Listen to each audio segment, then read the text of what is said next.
नमस्कार दोस्तों, स्वागत है आपका हमारे YouTube चैनल जीके ट्रैकर पे। देखिए फ्रेंड्स, आज के इस वीडियो में हम बात करेंगे जो हमारी एक सीरीज़ है Uttarakhand topic wise MCQ series, जिसमें हम पूरे उत्तराखंड जीके को टॉपिक वाइज कवर कर रहे हैं एमसीक्यू के फॉर्मेट में।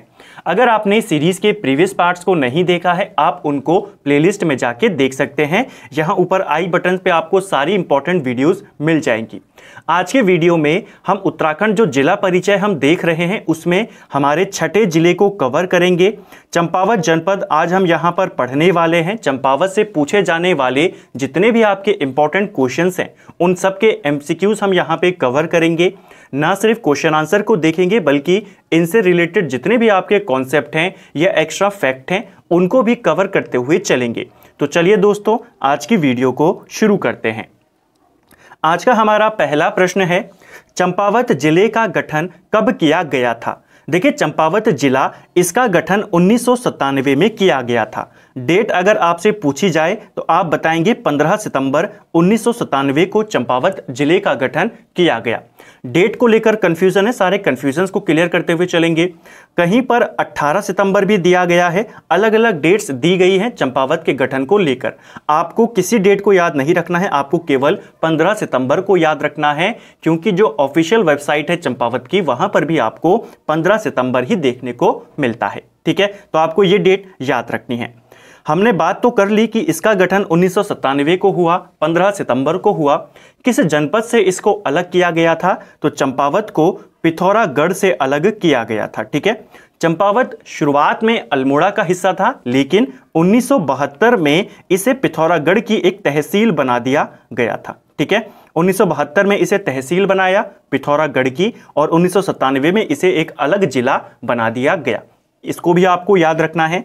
तीसरी चीज जो आपको याद रखनी है, चंपावत एक सीमांत जिला है, यानी कि अंतर्राष्ट्रीय बॉर्डर ये बनाता है। किसके साथ लगता है चंपावत? चंपावत नेपाल के साथ इंटरनेशनल बॉर्डर बनाता है, तो यह एक सीमांत जिला है। ठीक है, पूछा जा सकता है। जो चंपावत है यह आपके चंपावती और गड़की गाड़ नदी के संगम पर स्थित है। क्योंकि यह चंपावती के संगम पर है, इसीलिए माना जाता है कि इसका नाम इसी नदी के नाम पर चंपावत पड़ा। चंपावत जिला उत्तराखंड का सबसे छोटा जिला है क्षेत्रफल की दृष्टि से। क्वेश्चन बनता है, चंपावत का क्षेत्रफल 1766 वर्ग किलोमीटर है और यह उत्तराखंड का सबसे छोटा जिला है। तो ये कुछ इंपॉर्टेंट फैक्ट जो आपको चंपावत से याद रखने हैं। नेक्स्ट है हमारा, उत्तराखंड में सबसे कम विधानसभा सीटें किस जिले में हैं? तो अगर हम बात करें इनमें सबसे कम विधानसभा सीटें किस जनपद में हैं, राइट आंसर होगा चंपावत जिले में। चंपावत जिले में विधानसभा की केवल 2 सीटें हैं, एक आपका जो मुख्य चंपावत शहर है वो, और दूसरा लोहाघाट। बस ये 2 विधानसभा सीटें हैं चंपावत में, तो इनको याद करने की जरूरत नहीं, क्योंकि अगर आपको पूछा जाएगा बताइए लोहाघाट विधानसभा सीट कहां है, आप आसानी से बता देंगे। और मैं आपको हमेशा कहता हूं उन विधानसभा सीटों के नाम आपको याद करने हैं जो ज्यादा पॉपुलर नहीं है, जो आपको नाम सुनते ही जनपद आपके मन में ना आए। जैसे आप यहां पर लोहाघाट का नाम सुनेंगे तुरंत आप चंपावत पहुंच जाएंगे। ठीक है, तो 2 ही विधानसभा सीटें हैं, दोनों के बारे में आपको याद रखना है। हाँ, लोहाघाट से रिलेटेड आपको एक चीज याद रखनी है, लोहाघाट को कत्यूरी शासन काल में सुई के नाम से जाना जाता था। और आपसे क्वेश्चन बनता है सुई का किला कहां है, तो आप चंपावत ही बताएंगे। दोनों याद रखना है। ठीक है, बाणासुर का किला भी आपका लोहाघाट चंपावत में ही स्थित है, इसके बारे में आगे भी और बात करेंगे। नेक्स्ट है, चंपावत स्थित टनकपुर का पुराना नाम क्या था? देखिए, टनकपुर इसका प्राचीन नाम था ग्रास्टिंगगंज। ऑप्शन बी हमारा सही आंसर यहां पर होगा। टनकपुर आपके चंपावत में है और इसी के निकट में एक मंडी स्थित है जिसे हम कहते हैं ब्रह्मदेव मंडी। ये क्वेश्चन भी पेपर में बनता है, किसके निकट है? टनकपुर के निकट स्थित है चंपावत में यह मंडी। ठीक है, टनकपुर से रिलेटेड अगर हम कुछ इंपॉर्टेंट बातें करें तो इनको आप लिखते हुए चले। अगर आपको याद नहीं है, अगर याद है तो मेरे साथ आप इनको रिवाइज करते हुए चलें। टनकपुर चंपावत के अंदर एक प्रसिद्ध मंदिर है जिसे हम कहते हैं पूर्णागिरि देवी मंदिर। पूर्णागिरि शक्तिपीठ है वहां पर। ठीक है, तो पूर्णागिरि देवी मंदिर का प्रवेश द्वार टनकपुर को ही माना जाता है, इसे आपको याद रखना है। दूसरा फैक्ट जो आपको याद रखना है, टनकपुर को बसाने का श्रेय जो जाता है वहां एक अंग्रेज अधिकारी है मिस्टर टॉल्क। ठीक है, मिस्टर टॉल्क को जाता है टनकपुर बसाने का श्रेय। ये 1890 में अपने एक साथी के साथ जिसका नाम हसी था टनकपुर में आता है। यहां पर अपने लिए रहने के लिए ये बंगलों का निर्माण भी करता है। तो टनकपुर को बसाने का श्रेय किसको जाता है? मिस्टर टॉल्क को जाता है। इसे आपको याद रखना है। ठीक है, चलिए एक और चीज, कंफ्यूजन मत करना क्योंकि पिछले वीडियो में भी कंफ्यूजन हो गया था जब हमने इस बारे में बात करी थी। टनकपुर का पुराना नाम क्या है? ग्रास्टिंगगंज। और अगर आपसे पूछा जाए गढ़वाल का ग्रास्टिंगगंज किसको कहते हैं, तब हम कहेंगे कोटद्वार। ठीक है, कोटद्वार को गढ़वाल का ग्रास्टिंगगंज कहते हैं और इसका पुराना नाम क्या है? टनकपुर का ग्रास्टिंगगंज। ठीक है, नेक्स्ट है हमारा, कुमाऊं का प्रथम नगर किसे माना जाता है? देखिए, कुमाऊं का प्रथम नगर माना जाता है चंपावत को। जैसे हमने चंद्रवंश में भी बात करी थी और अलग अलग वीडियोस में भी बात करी है कि शुरुआत में प्राचीन काल में जो केवल चंपावत है इसी के आसपास वाले इलाके को कुमाऊं माना जाता था। यानी कि पहले कुमाऊं सिर्फ कहां पे सीमित था? जो चंपावत है और इसके आसपास का इलाका। बाद में इसका विस्तार हुआ, इसमें आपका अलग अलग जो क्षेत्र है उनको शामिल किया गया। ठीक है, इसीलिए चंपावत को कुमाऊं का प्रथम नगर माना जाता है। चंपावत का अन्य नाम क्या है? चंपावत का एक और अन्य नाम है अतीत का स्वप्निल नगर। अतीत का स्वप्निल नगर भी चंपावत को बोला जाता है। इसको भी आपको याद रखना है। ठीक है, इंपॉर्टेंट है, क्वेश्चन बन जाता है। चंपावत का प्राचीन नाम आपसे पूछा जाता है। चंपावत का प्राचीन नाम है कुमू। ये भी पूछा जाता है, ध्यान रखेंगे। ठीक है, जैसे आपको पूछा जाता है ना कौसानी का प्राचीन नाम क्या था, आप बताते हैं बलना। ठीक है, रुद्रप्रयाग का पुराना नाम क्या था, आप बताते हैं पुनाड़। उसी प्रकार चंपावत का प्राचीन नाम क्या था? कुमू इसका प्राचीन नाम था। यह नाम क्यों पड़ा? क्योंकि चंपावत में एक पर्वत है कामदेव पर्वत। ठीक है, इसी पर्वत पर कहा जाता है भगवान विष्णु का जो कुर्म अवतार था वो हुआ और इसीलिए चंपावत का नाम क्या पड़ा? कुमू पड़ा। ठीक है, चलिए, चंपावत स्थित राजबुंगा का किला किसने बनवाया था? देखिए, राजबुंगा का किला ये कहाँ है? कई बार पूछा जाता है। यह किला आपके चंपावत में है और इस किले का निर्माण सोमचंद के द्वारा करवाया गया था। सोमचंद कौन था? कुमाऊं में चंद वंश का संस्थापक था सोमचंद और इसी के द्वारा कुमाऊं के अंदर यानी कि चंपावत के अंदर एक किला बनाया गया जिसे हम राजबुंगा का किला कहते हैं। कुछ अन्य किले और हैं चंपावत के अंदर। चंपावत एक महत्वपूर्ण स्थल रहा है पूर्व काल में, जब चंद्रवंश की स्थापना हुई और 1563 तक चंद्रवंश की प्रारंभिक राजधानी क्या थी? चंपावत ही चंद्रवंश की प्रारंभिक राजधानी थी। जैसे पंवार वंश की प्रारंभिक राजधानी कहाँ थी? चांदपुरगढ़। उसी तरह चंद्रवंश की भी प्रारंभिक राजधानी कहाँ थी? चंपावत में थी। चंपावत को लेकर अगर हम बात करें चंपावत में और कौन कौन से किले इंपॉर्टेंट है, एक किला है जिसका नाम है कोटलागाड़ का किला। ठीक है, तो कोटलागाड़ किला ये भी आपके चंपावत में है। एक है आपका सबसे इंपॉर्टेंट जो हमने ऊपर भी बात करी, बाणासुर का किला, ये भी चंपावत में है। बाणासुर वाले किले को लेकर आपको एक फैक्ट और याद रखना है। देखिए, फैक्ट बहुत सारे हैं, अगर आपको याद है तो ठीक है, नहीं तो आप साथ साथ में नोट करते हुए जरूर चलें। बाणासुर का जो ये किला है इसे स्थानीय भाषा में मारकोट का किला कहते हैं। तो अगर आपको पूछे मारकोट का किला कहाँ है, बाणासुर का किला कहाँ है, दोनों नाम एक ही हैं, दोनों चंपावत में हैं। ठीक है, इसके अलावा एक किला है यहां पर जो राजा गौरिल ने बनाया था जिसका नाम है गोला चौड़ का किला। तो गोला चौड़ का किला कहां है? यह भी आपके चंपावत में स्थित है। सिरमौही का किला यह भी चंपावत में आता है। कश्मीर के बुर्जहोम जैसी समाधियां कहां से मिली हैं? देखिए, जो बुर्जहोम है यहां से हमें समाधियां मिली हैं और बुर्जहोम से ही हमें गर्त निवास के साक्ष्य भी मिले हैं। ठीक है, यानी कि जो वहां के लोग थे पुराने काल में ऐसे जमीन पे गड्ढा बना के वहां पर वो निवास करते थे। तो गर्त निवास के साक्ष्य भी हमें कहां से मिले हैं? ये हमें बुर्जहोम से मिले हैं। बुर्जहोम कहां है? कश्मीर में है। और यहां की जैसी समाधियां हमें देवीधुरा से मिली हैं। ऑप्शन डी हमारा सही आंसर होगा। इन समाधियों की खोज 1856 में हैनवुड के द्वारा करी गई थी। ये क्वेश्चन भी पेपर में पूछा गया और बुर्जहोम को लेकर 2 क्वेश्चन एसएससी ने भी पूछे हैं, जो दोनों मैंने आपको बताए। पहला, गर्त निवास के साक्ष्य कहां से मिले हैं? बुर्जहोम से। बुर्जहोम कहां है? कश्मीर में है। ठीक है, दोनों प्रश्न आपको याद रखने हैं। नेक्स्ट है हमारा, चंपावत स्थित सप्तेश्वर मंदिरों में सबसे प्राचीन एवं उत्कृष्ट मंदिर कौन सा है? देखिए, चंपावत में 7 प्राचीन मंदिरों का एक समूह है जिन्हें हम सप्तेश्वर मंदिर कहते हैं। इन मंदिरों में कौन कौन शामिल है? तो आपका क्रांतेश्वर मंदिर, बालेश्वर मंदिर, घटकेश्वर मंदिर, मानेश्वर मंदिर, इन चारों के अलावा डिप्टेश्वर मंदिर, तारकेश्वर मंदिर और ऋषिएश्वर मंदिर, ये 7 मंदिर चंपावत में हैं और इन्हें ही सप्तेश्वर मंदिर कहते हैं। इनमें सबसे प्राचीन और सबसे उत्कृष्ट मंदिर है आपका बालेश्वर मंदिर। ऑप्शन बी हमारा सही आंसर होगा। जो एक जैन मंदिर है दिलवाड़ा में माउंट आबू के ऊपर, उस मंदिर की तरह यह मंदिर दिखाई देता है, यानी कि उसका जो असर है, प्रभाव है, वो इस मंदिर के निर्माण में दिखाई देता है। अगर हम बात करें यह मंदिर किस शैली में बना है, तो शिखर शैली में यह मंदिर बना है। इस मंदिर का निर्माण बोला जाता है कि चंद राजाओं के द्वारा जगन्नाथ मिस्त्री से करवाया गया था। ठीक है, बालेश्वर मंदिर का निर्माण जगन्नाथ मिस्त्री ने किया था, चंद राजाओं ने करवाया था। और फिर ऐसा माना जाता है कि इस मंदिर का जब जगन्नाथ मिस्त्री ने निर्माण कर दिया, उसके बाद चंद राजाओं ने उनके हाथ कटवा दिया, एक हाथ कटवा दिया था ताकि वो दोबारा से ऐसा कोई भी मंदिर ना बना पाए।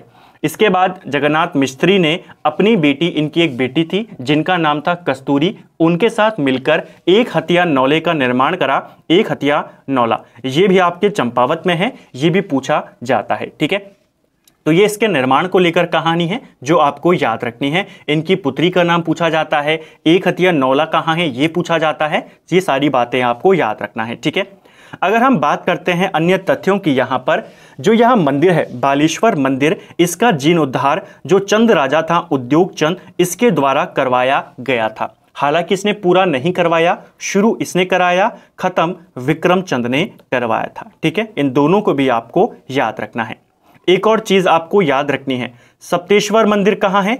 चंपावत में। ठीक है, सप्तऋषि आश्रम पूछेगा, वो हरिद्वार में है। बालेश्वर मंदिर को किस वर्ष राष्ट्रीय धरोहर स्मारक घोषित किया गया था?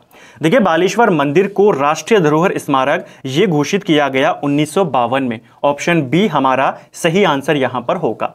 1952 से यह मंदिर जो इंडियन आर्कियोलॉजिकल डिपार्टमेंट है, भारतीय पुरातत्व सर्वेक्षण विभाग, उसके तहत या उसकी देखरेख में इसे रखा गया है। ठीक है, कब से? 1952 से।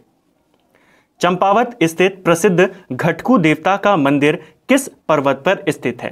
देखिए, घटकू देवता का मंदिर जो है यहाँ आपके फुगर पहाड़ी पर स्थित है, चंपावत जिले में है। इसे आपको याद रखना है। ठीक है, कई बार ऐसे पूछ लेगा फुगर पहाड़ी कहाँ है? चंपावत में है और इसके ऊपर घटकू देवता का एक प्रसिद्ध मंदिर है।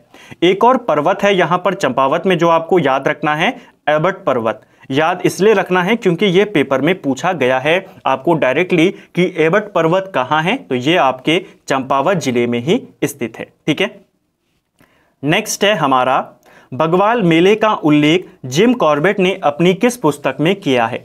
देखिए, इस क्वेश्चन को हमने कल भी देखा था। जिम कॉर्बेट की एक किताब है जिसका नाम है मैन ईटर ऑफ कुमाऊं। इस किताब में जिम कॉर्बेट ने बगवाल मेले का उल्लेख किया है। ठीक है, अगर हम बगवाल मेले के बारे में बात करें तो यह मेला चंपावत में जो बाराही देवी मंदिर है वहां पर लगता है। कब लगता है? तो रक्षाबंधन के अवसर पर इस मेले का आयोजन होता है। क्या इसकी विशेषता है? तो यह मेला अपने पाषाण युद्ध के लिए प्रसिद्ध है। ठीक है, पत्थर युद्ध के लिए यह प्रसिद्ध है। हालांकि अब यहां पर पत्थर युद्ध नहीं होता, 2013 के बाद से फूलों के साथ बगवाल खेला जाता है। तो ये सारे फैक्ट आपको याद रखने हैं, क्वेश्चन पेपर में बन जाते हैं। इसी ही जो ये मेला है बगवाल मेला, इसी का अन्य नाम है आषाढ़ी कौथिग। इसको भी आपको याद रखना है। कहां लगता है? देवी धुरा में लगता है, जो बाराही देवी मंदिर है वहां पर। ठीक है, ये कुछ इंपॉर्टेंट आपको फैक्ट थे जो याद रखने थे और इस मेले का उल्लेख मैन ईटर ऑफ कुमाऊं में जिम कॉर्बेट ने किया है। अगर हम यहां पर अन्य किताबों की बात करें, ट्री टॉप और जंगल लूर, ये दोनों किताबें जो हैं जिम कॉर्बेट की ही किताबें हैं। जो जंगल लॉर है यह जिम कॉर्बेट की आत्मकथा है, इसको याद रखेंगे। और जो ट्री टॉप है यह जिम कॉर्बेट की अंतिम किताब है। तो तीनों इंपॉर्टेंट किताबें हैं, तीनों आपको याद रखनी है। नेक्स्ट है हमारा पूर्णागिरि मेला कब लगता है? देखिए पूर्णागिरि मेला पूर्णागिरि शक्तिपीठ जो टनकपुर में है, जिसके बारे में हमने ऊपर बात करी थी, यहां पर इस मेले का आयोजन होता है। और ये क्वेश्चन पेपर में पूछा गया था, डायरेक्टली यही क्वेश्चन पूछा गया था कि जो पूर्णागिरि मेला है किस अवसर पर लगता है। तो यह मेला चैत्र नवरात्र के अवसर पर लगता है। इसे आपने याद रखना है, पूछा जा सकता है। ठीक है, कब लगता है? चैत्र नवरात्र के अवसर पर। कहां लगता है? टनकपुर में। टनकपुर में एक प्रसिद्ध मंदिर है पूर्णागिरि शक्तिपीठ, वहां पर लगता है। एक क्वेश्चन बनता है कि जो पूर्णागिरि मंदिर है या पूर्णागिरि शक्तिपीठ है, ये किस शिखर पर स्थित है? तो अन्नपूर्णा शिखर है यहां पर। ठीक है, इस शिखर पर स्थित है यह मंदिर, इसे भी आपको याद रखना है। ठीक है, और पूर्णागिरि शक्तिपीठ के ही निकट एक और मंदिर है जिसे हम झूठा मंदिर भी कहते हैं। यह भी क्वेश्चन बनता है, झूठा मंदिर कहां है? चंपावत में पूर्णागिरि मंदिर के निकट है। मीठा रीठा साहिब में गुरुद्वारे की स्थापना कब की गई थी? देखिए मीठा रीठा साहिब यह लदिया और रटिया नदी के संगम पर स्थित है। कहा जाता है कि गुरु नानक देव जी ने यहाँ की यात्रा करी थी और यहाँ पर गुरुद्वारे की स्थापना 1960 में करी गई थी। तो ऑप्शन ए हमारा सही आंसर है। मीठा रीठा साहिब में गुरुद्वारा कब बनाया गया? 1960 में। शारदा नहर का निर्माण कब हुआ था? देखिए शारदा नहर का जो निर्माण हुआ ये 1928 में हुआ है। ऑप्शन सी हमारा सही आंसर यहां पर होगा। इसका जो ये नहर है ये बननी शुरू हुई थी 1920 से। नहर का निर्माण कार्य कब शुरू हुआ? 1920 से। 1928 में जाकर ये बन गई थी। ठीक है, इसे भी आपको याद रखना है। एक और चीज आपको याद रखना है शारदा नहर को लेकर ही, शारदा नदी को लेकर ही। जो टनकपुर है वो शारदा नदी के तट पर है। आप सभी जानते हैं टनकपुर में जो ब्रह्मदेव मंडी है वहीं से ये नदी नेपाल में एंटर कर जाती है।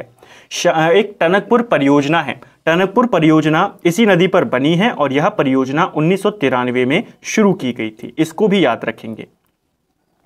नेक्स्ट है हमारा, कौन सा ताल सफेद कमल पुष्पों के लिए प्रसिद्ध है? तो देखिए सफेद कमल पुष्पों के लिए प्रसिद्ध है आपका श्यामला ताल। ऑप्शन सी हमारा सही आंसर यहां पर होगा।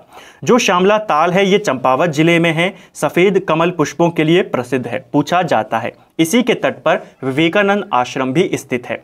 अगर हम झिलमिल ताल की बात करें तो यह ताल भी आपके चंपावत में है और यह ताल गोल आकृति वाला ताल है। क्वेश्चन बनता है गोल आकृति वाला ताल झिलमिल ताल कहां है? यह भी चंपावत में स्थित है। ठीक है, चंपावत स्थित एक हथिया नौले का निर्माण किसने कराया था? तो एक हथिया नौला जिसके बारे में ऊपर मैंने आपको बताया, पूरी कहानी बताई थी कि इसका निर्माण जगन्नाथ मिस्त्री ने अपनी बेटी कस्तूरी की मदद से कराया था। क्योंकि इसका एक हाथ तो काट दिया था इसलिए एक हाथ से इसने बनवाया, इसीलिए इसका नाम क्या पड़ा? एक हथिया नौला। अपनी बेटी कस्तूरी की मदद से इसने इसका निर्माण करवाया था। ठीक है, एक और चीज आपको याद रखनी है, एक हथिया नौला चंपावत में है, एक और नौला है चंपावत में जिसे हम रुक्मणी नौला कहते हैं। क्वेश्चन बनेगा रुक्मणी नौला कहां है? वो भी आपके चंपावत में स्थित है। इन दोनों के अलावा नौ ढूंगिया भवन ये कहां है? तो ये भी आपके चंपावत जिले में स्थित है। नेक्स्ट है, अद्वैत आश्रम कहां स्थित है? देखिए अद्वैत आश्रम ये आपके चंपावत जिले में स्थित है। इस आश्रम का जो अन्य नाम है इसे मायावती आश्रम के नाम से भी जाना जाता है। इसकी स्थापना 1899 में हुई थी। ठीक है, तो अद्वैत आश्रम का अन्य नाम क्या है? मायावती आश्रम। ये चंपावत में है और इसकी स्थापना 1899 में होती है। स्थापना में जो महत्वपूर्ण योगदान था वो किसका था? सेवियर का था। ठीक है, सेवियर दंपत्ति यहां पर रहते थे, तो दोनों को आपको याद रखना है, सेवियर दंपत्ति याद करके। ठीक है, यहां पर जो स्वामी विवेकानंद है वो यहां पर आते हैं सन 1901 में और इसी आश्रम में वो रामकृष्ण शांति मठ की स्थापना भी करते हैं। तो क्वेश्चन बनता है स्वामी विवेकानंद द्वारा रामकृष्ण शांति मठ कहां पर स्थापित किया गया था? इसी आश्रम में स्थापित किया गया था 1901 में जब वो यहां पर आए थे। ठीक है, मायावती आश्रम या अद्वैत आश्रम का प्रथम प्रमुख किसे बनाया गया था? तो विवेकानंद जी के जो शिष्य थे स्वामी स्वरूपानंद, उनको बनाया गया था। एक क्वेश्चन और पूछा जा सकता है अद्वैत आश्रम या मायावती आश्रम को लेकर के कि मायावती आश्रम में धर्मार्थ अस्पताल की स्थापना कब हुई थी? तो इस धर्मार्थ अस्पताल की स्थापना यहां पर 1903 में हुई थी। पाताल रुद्रवेश्वर गुफा की खोज किस वर्ष हुई थी? तो कल भी हमने इसको देखा था। जो पाताल रुद्रवेश्वर गुफा है ये आपके चंपावत में है और इसकी खोज 1993 में हुई थी। कौन सी जनजाति भूमसेन देवता की पूजा करती है? देखिए, भूमसेन देवता किस जनजाति के प्रमुख देवता हैं? सही आंसर है हमारा बोक्सा जनजाति के प्रमुख देवता हैं। ऑप्शन डी हमारा सही आंसर होगा। जो बोक्सा जनजाति है ये सर्वप्रथम कहां पर आके बसे थे? तो बनबसा नामक जगह, बनबसा में आकर ये बसे थे। ये कहां पड़ता है? ये चंपावत में ही पड़ता है। ठीक है। जो बोक्सा जनजाति है ये खुद को पमार राजपूत मानते हैं। इनकी भाषा पूछी जाती है बोक्सा जनजाति की भाषा, तो रच भैंसी आपको याद रखना है। किससे संबंधित है? रच भैंसी भाषा बोक्साओं से संबंधित है। भूमसेन देवता इनके प्रमुख देवता हैं। इनकी सबसे बड़ी देवी की अगर हम बात करें, चामुंडा देवी, जो काशीपुर में एक प्रसिद्ध मंदिर है चामुंडा देवी का, ये बोक्सा जनजाति की सबसे बड़ी देवी हैं। बोक्सा जनजाति के त्यौहार पेपर में पूछे गए हैं, जैसे चैती, ठीक है, होगण, इसके अलावा ढलिया, गोटरे, ये सब त्यौहार किसके हैं? बोक्सा जनजाति के। एक क्वेश्चन और याद रखना है, भूमसेन देवता किसके हैं? भूमसेन देवता बोक्सा जनजाति के हैं। क्वेश्चन आएगा भूमियाल देवता की पूजा कौन करते हैं? तो भूमियाल देवता भोटिया जनजाति के देवता हैं। ठीक है। और एक और क्वेश्चन, भूमियाल एक रचना है, ये किसकी रचना है? अबोध बंधु बहुगुणा की रचना है। ठीक है। काली कुमाऊं का शेर किसे कहा जाता है? देखिए, काली कुमाऊं का शेर ये कहा जाता है हर्षदेव औली को। ऑप्शन डी हमारा यहां पे सही आंसर होगा। ठीक है।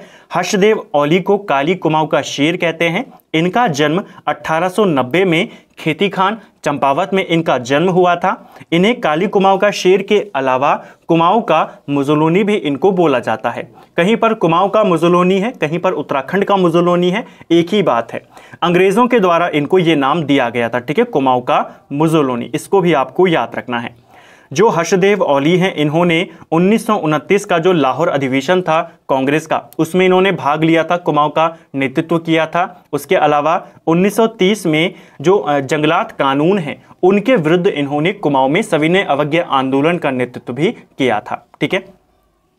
एक क्वेश्चन बनता है हर्षदेव औली को लेकर के कि इनके राजनीतिक गुरु कौन हैं। ठीक है। तो ये अपना राजनीतिक गुरु मोतीलाल नेहरू को मानते हैं। इनको भी आपको याद रखना है। ठीक है। हर्षदेव औली के राजनीतिक गुरु कौन थे? मोतीलाल नेहरू। इसी प्रकार आपने कमेंट करके बताना है गोविंद वल्लभ पंत के राजनीतिक गुरु कौन थे। ठीक है। बद्रीदत्त पांडे के भी पूछे जाते हैं, उनके आप सभी जानते हैं, बाल गंगाधर तिलक थे। हरगोविंद पंत के भी बाल गंगाधर तिलक थे। गोविंद वल्लभ पंत के कौन थे? कमेंट बॉक्स में आप बताएंगे। पंचेश्वर किन नदियों के संगम पर स्थित है? देखिए, जो पंचेश्वर है यहां आपके काली और सरयू नदी के संगम पर स्थित है। इसी पंचेश्वर में एक प्रसिद्ध मंदिर है चामू देवता का मंदिर, या जिन्हें हम चौमुहू भी देवता भी कहते हैं। ठीक है, चौमुहू या चामू। तो चामू देवता का मंदिर आपके इसी पंचेश्वर में है, काली और सरयू नदी के संगम पर ये स्थित है। और इनको, जो ये चौमू देवता हैं, इनको पशुओं का रक्षक भी माना जाता है। तो इसको भी आपको याद रखना है, पूछा जा सकता है। नेक्स्ट है, चंपावत में घर घर पूजे जाने वाले देवी देवता कौन हैं? तो चंपावत में घर घर पूजे जाने वाले देवता कौन हैं? एड़ी देवता चंपावत में घर घर पूजे जाने वाले देवता हैं। ऑप्शन बी हमारा सही आंसर होगा। एड़ी देवता को धनुष बाण वाला देवता भी बोला जाता है। तो इसको भी आपको याद रखना है, ये फैक्ट भी पूछा जा सकता है। पेपर में ये क्वेश्चन बन चुका है कि एड़ी देवता मंदिर कहाँ है, ये पेपर में आ चुका है। तो चंपावत में है और एड़ी देवता यहाँ घर घर पूजे जाते हैं। धनुष बाण वाला देवता भी इनको बोला जाता है। गोलू देवता का उद्भव स्थान कहाँ है? तो गोलू देवता, जिनको न्याय का देवता माना जाता है, कुमाऊं के लोक देवता माने जाते हैं गोलू देवता। न्याय के अधिष्ठाता देवता भी इन्हीं को माना जाता है। इनका ही नाम है गौरिल देवता या गोल देवता या ग्वाल देवता, सब इन्हीं के नाम हैं। इनका उद्भव स्थान भी चंपावत ही स्थित है। नेक्स्ट है हमारा, चंपावत और पिथौरागढ़ के मध्य स्थित दर्रा कौन सा है? देखिए, चंपावत और पिथौरागढ़ के बीच में जो दर्रा है वो आपका लासपत दर्रा है। ऑप्शन बी इसका सही आंसर यहां पर होगा। ये क्वेश्चन पूछा जाता है कि ये लासपत दर्रा किस किस जनपदों के मध्य में है? तो चंपावत और पिथौरागढ़ के बीच में। नेक्स्ट है हमारा, दुधारू पशुओं के स्वास्थ्य से संबंधित मानेश्वर मेला कहाँ लगता है?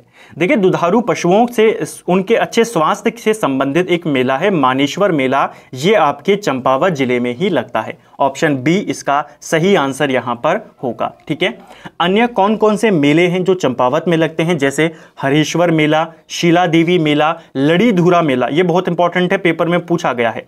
लड़ी धूरा मेला भी चंपावत में लगता है। कंडाई देवी मेला, ये सारे इंपॉर्टेंट मेले आपके चंपावत में लगते हैं। नेक्स्ट है और आज का अंतिम प्रश्न है, निम्न में से क्या चंपावत जिले के में स्थित है? तो इनमें से कौन सा आपका है जो प्रमुख स्थल है जो आपके चंपावत में आता है? कंफ्यूजिंग क्वेश्चन है, इसीलिए मैंने इस तरीके के ऑप्शन यहां पर बनाए और पहले भी हम इसको बहुत बार कवर कर चुके हैं। देखिए, जो हिडिंबा धाम है, पहले भी आपको बताया, ये आपके चमोली में है। हिडिंबा देवी मंदिर ये आपके चंपावत में है और हिडिंबा पर्वत ये आपके नैनीताल में है। ठीक है, तो फिर से क्लियर हो गया। तो इस क्वेश्चन का राइट आंसर क्या होगा? चंपावत जिले में है हिडिंबा देवी मंदिर। हिडिंबा धाम चमोली में है, पर्वत नैनीताल में है और मंदिर कहाँ है? ये आपके चंपावत जिले में है। अगर हम चंपावत के अन्य इंपॉर्टेंट मंदिरों की बात करें तो हिडिंबा देवी मंदिर तो है ही, इनका पुत्र घटोत्कच, तो घटोत्कच मंदिर भी आपके चंपावत में है। गुरना माई मंदिर ये भी चंपावत में है, कंफ्यूज मत करना, गुरना माई मंदिर चंपावत, गुरना माता मंदिर पिथौरागढ़। ठीक है, इसके अलावा हिंगला देवी मंदिर, हिंगला देवी मंदिर ये भी आपके चंपावत जिले में स्थित है। और एक प्राचीन मंदिर भी है नागनाथ मंदिर, ये भी आपके चंपावत जिले में स्थित है। तो फ्रेंड्स, ये था हमारा उत्तराखंड जिला परिचय, हमने यहाँ पर कवर किया। छठा जिला चंपावत को हमने कवर किया और हमारे जो कुमाऊं था वो पूरा हम कवर कर चुके हैं। कुमाऊं में आपके 6 जिले हैं, 6 के 6 जिले हम यहाँ पे पढ़ चुके हैं। उम्मीद करता हूँ वीडियो आपको पसंद आई होगी, सीरीज आपको अच्छी लग रही होगी। अगर आपको ये वीडियो पसंद आया है, हेल्पफुल लगी है, तो वीडियो को लाइक ज़रूर करें। अगर आप चैनल पे नए आए हैं तो चैनल को सब्सक्राइब करें, अपने दोस्तों के साथ शेयर करें और आपका स्कोर यहाँ पर कितना रहा, वीडियो आपको कैसे लगी, कमेंट बॉक्स में हमें ज़रूर बताएं। Thank you friends.